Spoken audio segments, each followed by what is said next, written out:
আসসালামু আলাইকুম, welcome back to my new channel. তো আজকে আমি আপনাদের সাথে এমন একটি ভর্তা রেসিপি শেয়ার করব যে ভর্তাটি একবার খেলে বারবার খেতে মন চাইবে। তো চলুন তাহলে পুরো প্রসেসটি দেখে নেওয়া যাক।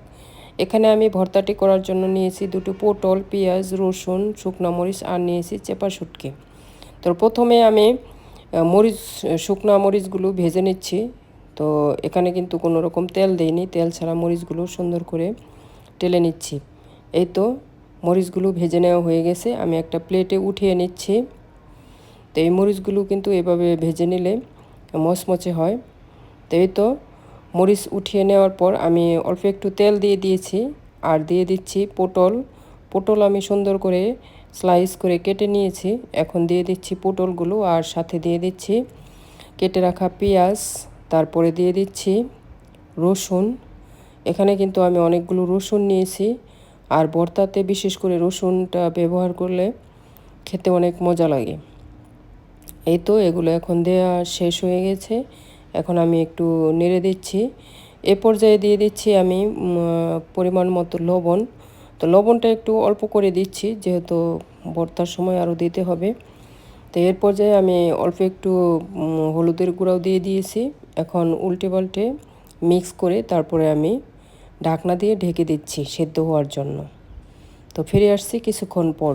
এ পর্যায়ে আমি ঢাকনাটা খুলে তারপর নেড়ে দিচ্ছি উল্টে পাল্টে, যাতে পুড়ে না যায়।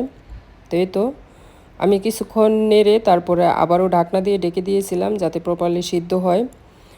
তো এই পর্যায়ে ঢাকনা খুলে আমি একটু নেড়ে তারপর একটু ছড়িয়ে দিচ্ছি যাতে পানিটা সুন্দর করে শুকিয়ে যায়। এই তো পানিটা শুকিয়ে গেছে, তারপর আমি পটলটা সাইড করে রেখে আমি কিছুটা তেল দিয়ে তারপর শীতলটা ভেজে নিচ্ছি।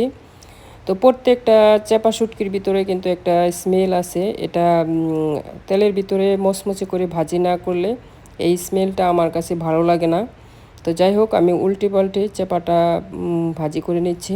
তো বিশেষ করে যারা ভর্তা লাভার তারা অবশ্যই এই ভর্তাটা ট্রাই করে দেখবেন। তো আশা করি আপনাদের কাছে অনেক ভালো লাগবে। তো গরম ভাতের সাথে কিন্তু অনেক মজা। তো যাই হোক, উল্টে পাল্টে চেপাটা ভাজি করা হয়ে গেছে। এ পর্যায়ে আমি সব কিছু মিক্স করে আবারও কিছুক্ষণ একটু ভেজে নিয়ে তারপর আমি পাটায় বেটে নেব। তো আপনারা চাইলে ব্লেন্ডারে ব্লেন্ড করেও নিতে পারেন। তো আমার কাছে পাটা আছে, তো পাটায় বাটা শুটকি ভর্তাটা আমার কাছে বেশ ভালো লাগে।